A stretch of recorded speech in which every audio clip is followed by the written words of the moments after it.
Welcome to Educate, Inform, and Challenge.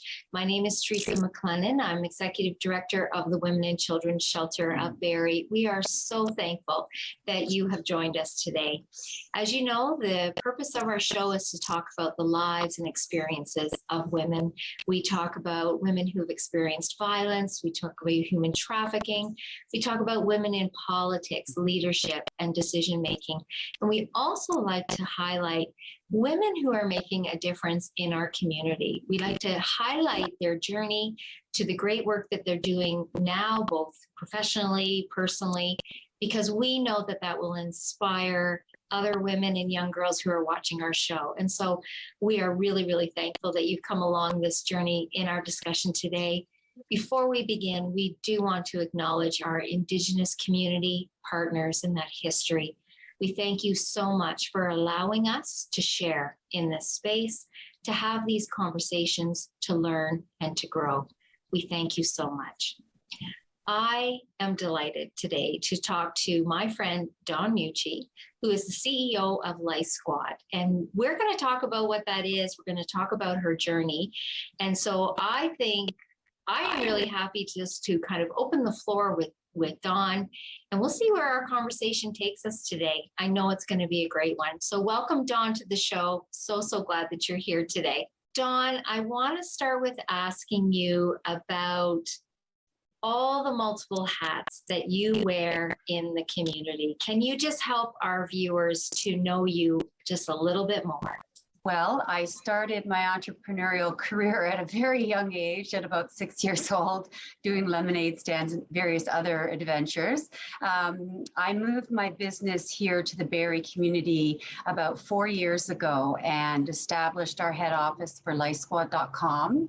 I've always been entrepreneurial. I've always had different ventures on the go and getting into doing some events and things like that. But my main business and focus is on helping the community deal with a very common human condition in a safe, natural way and very effective way. So you know what, let's talk a little bit about that work, because I don't know if everybody really knows about that. I know that I had an experience when my own family members were very young, and you know what, lice is something that we have to acknowledge that happens, and it's a very natural thing. But talk to us about what Lice Squad does and what a help that is.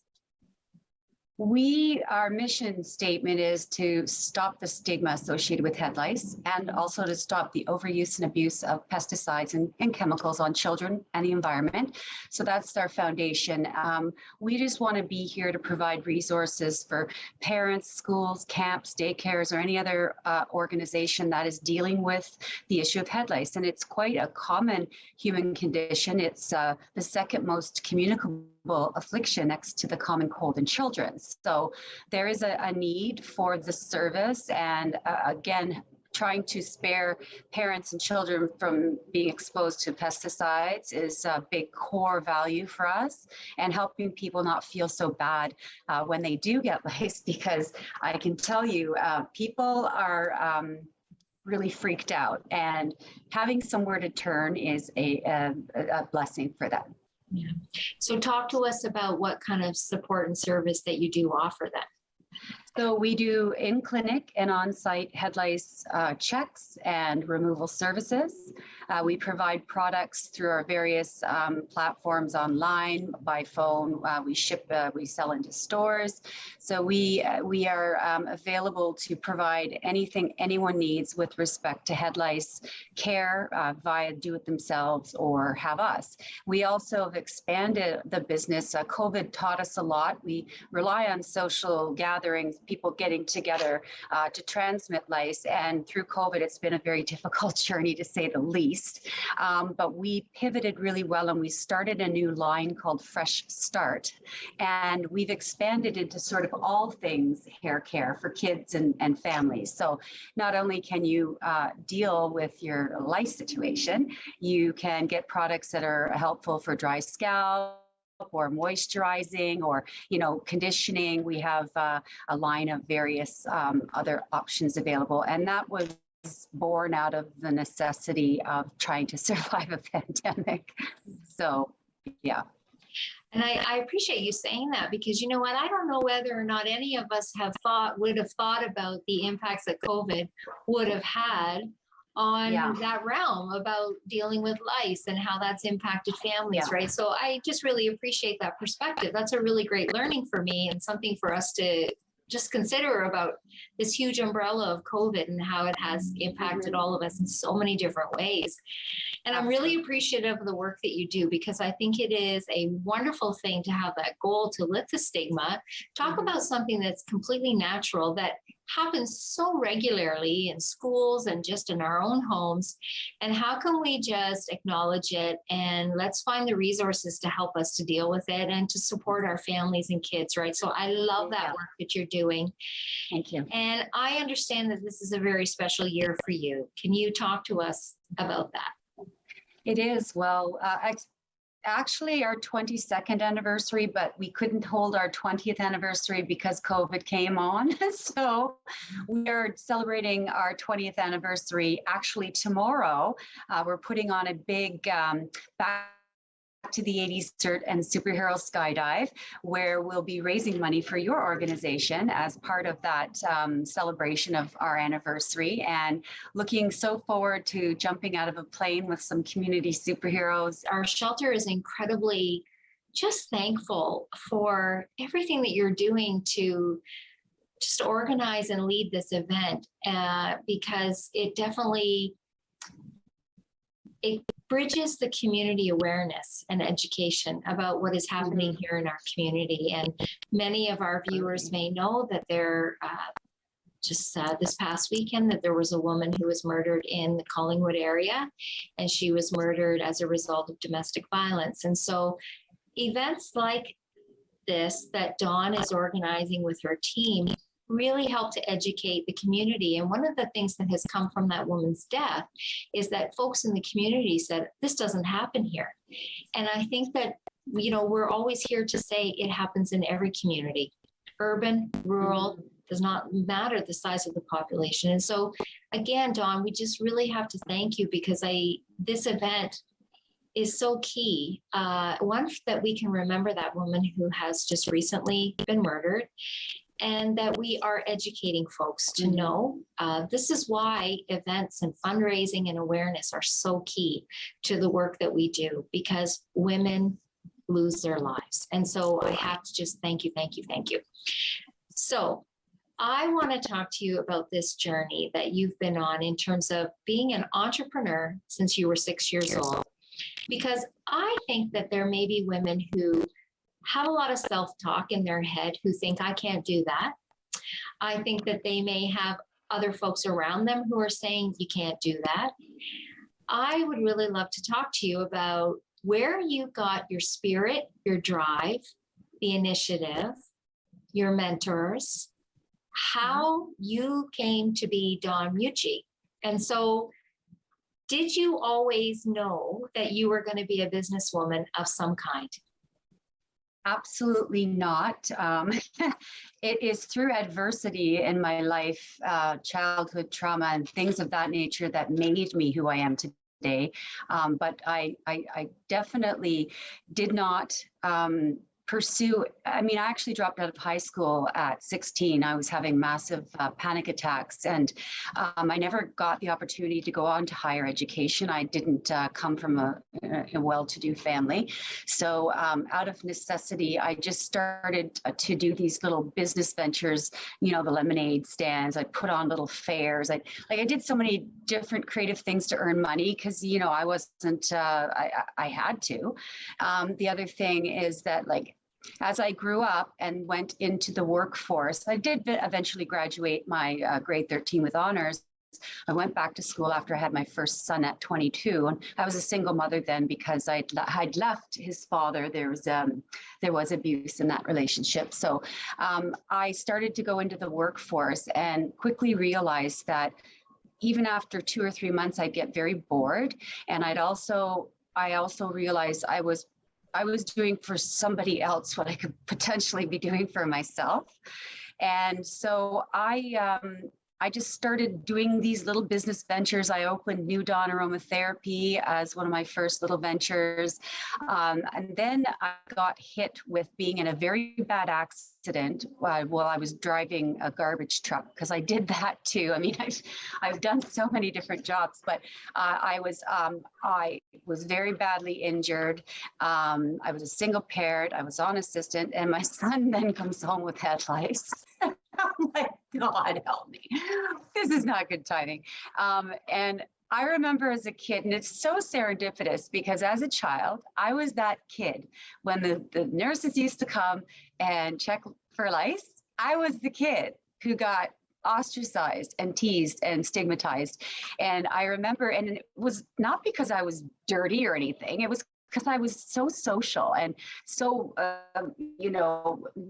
around so many kids playing, and I had long, thick, clean hair. And, so I, at the time, was devastated and traumatized by that because I was teased, I was segregated. And I remember when my son came home, that whole rush of those feelings came back, and I found myself in a place where I had a very negative situation to deal with, and I had to deal with it. So I went looking for help and quickly found that there wasn't anything available, except I could go to the drugstore and buy some pesticide. That did not resonate with me. So I just started researching the hell out of how to get rid of this stuff. And I actually found some amazing tools, and I used my aromatherapy background to create my first line of products, which I then used on my son and myself because I ended up getting it. And the rest is history. And I actually turned that problem into a solution that actually grew into a national franchise system because I soon ran out of resources as I was getting so many calls for the help that I'd given myself. I used to take my rolly suitcase in Toronto on the bus from house to house to house, and I got so busy that I just trained other people to do what I was doing to support that growing demand. And then they transitioned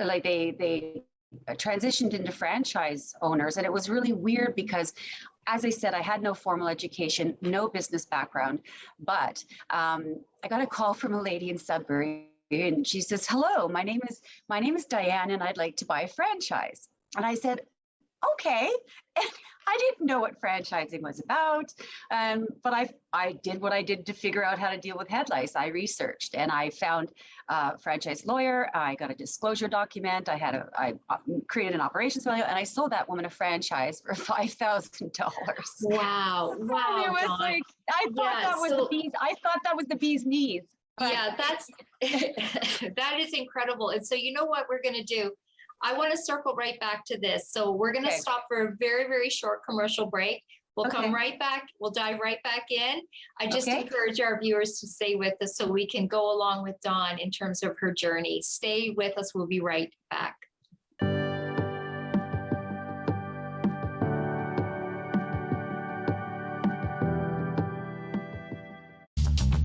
This program is brought to you by Ignite TV. Now you're in command. Visit Rogers.com for more details.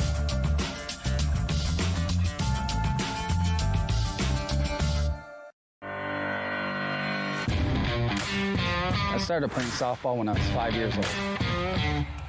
I loved it because it was all about having fun with my friends. And it still is.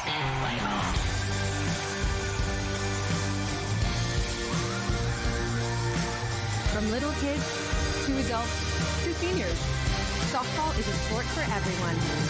Join us.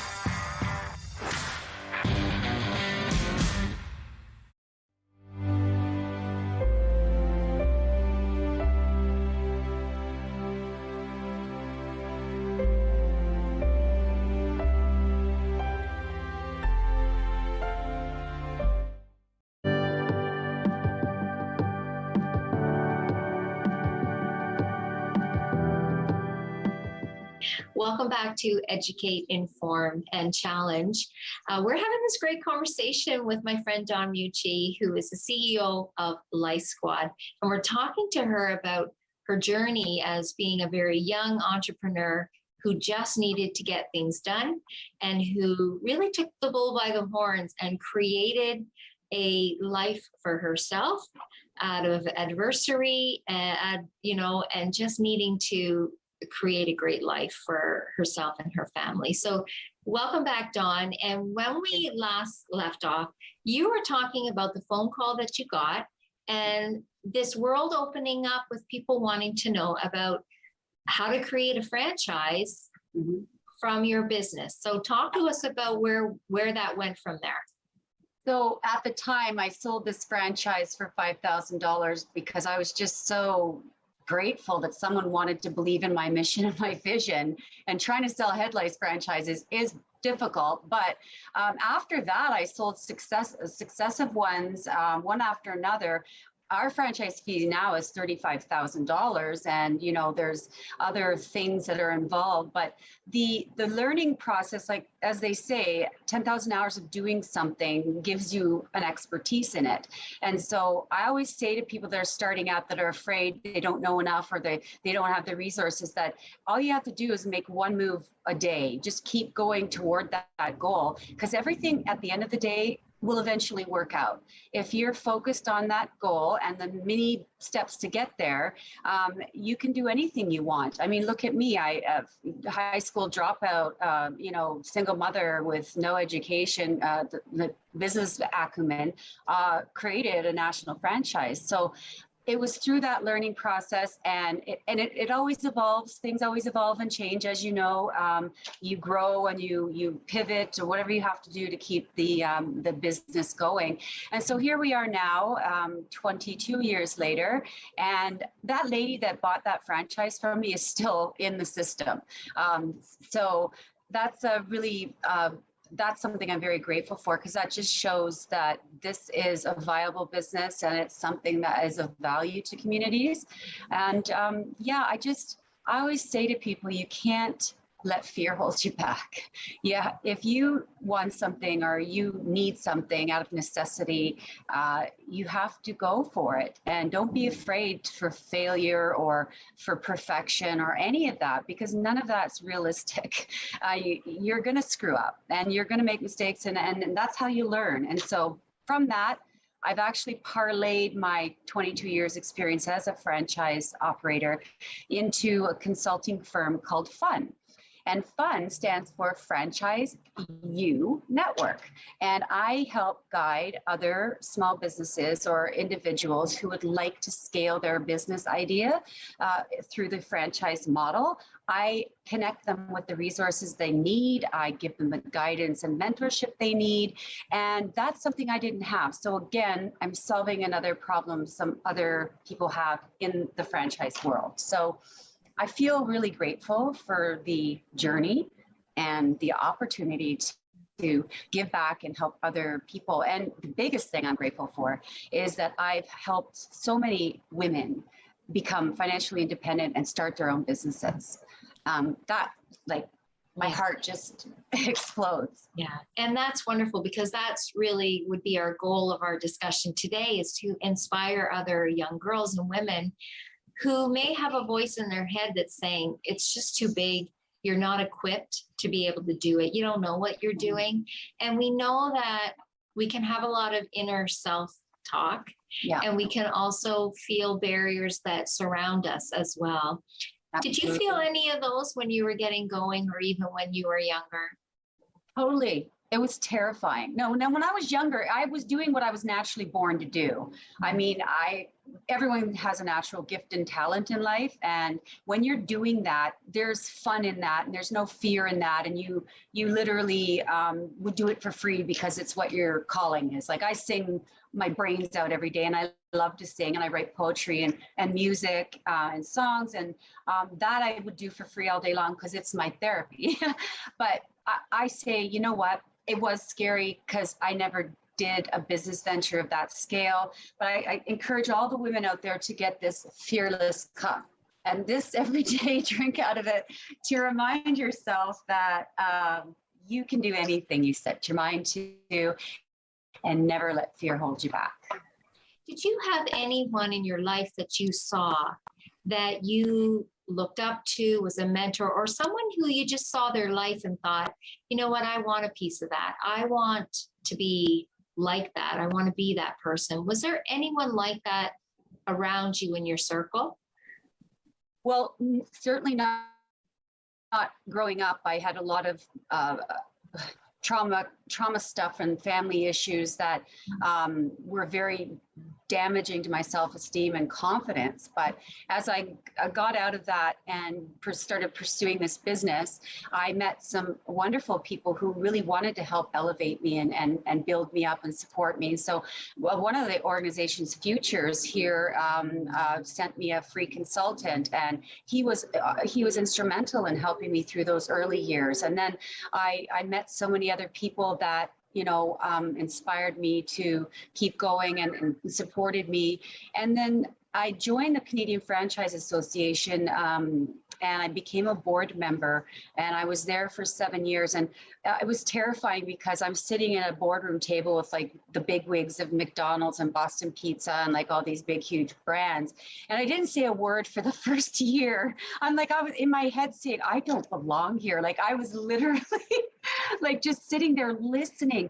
And I tell you, that was a free university education I needed. That 7 years in those rooms with these amazing, brilliant minds in franchising taught me so much. And that gave me, more confidence in what I was doing. And of course, I can't not mention my amazing head office team, my staff here, my general manager, my franchise development person, our customer service people, our trainers, our consultants, the franchisees. I mean, they make this business what it is. I don't take credit for the success because it is a collaborative. And without these people, I would not be sitting here.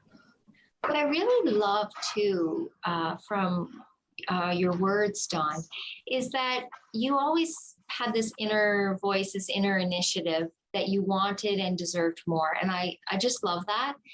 And I also love hearing that you put yourself in positions that would better align you, educate you, give you knowledge to keep going. You surrounded yourself, you put yourself in the right place and surrounded yourself with people that you could benefit from, you could learn from, that you could take knowledge from.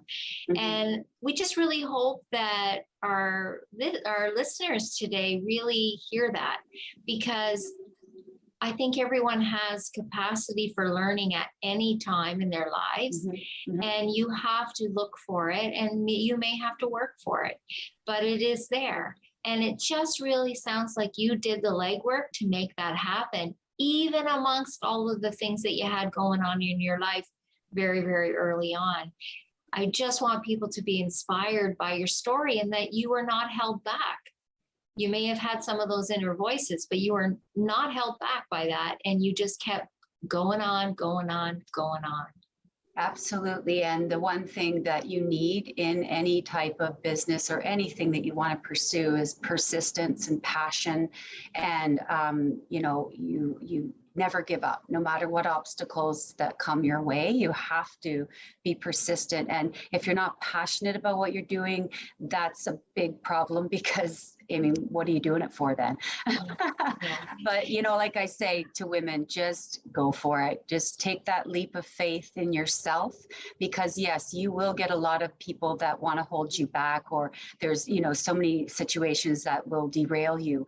But if you, like you said, surround yourself, you're only as good as the people that you surround yourself with. So if the people around you are not uplifting and elevating you and pushing you further ahead, you really need to get rid of those people. And some of them might even be family, but you need to get into a new circle of influence for your own sake and for, your success.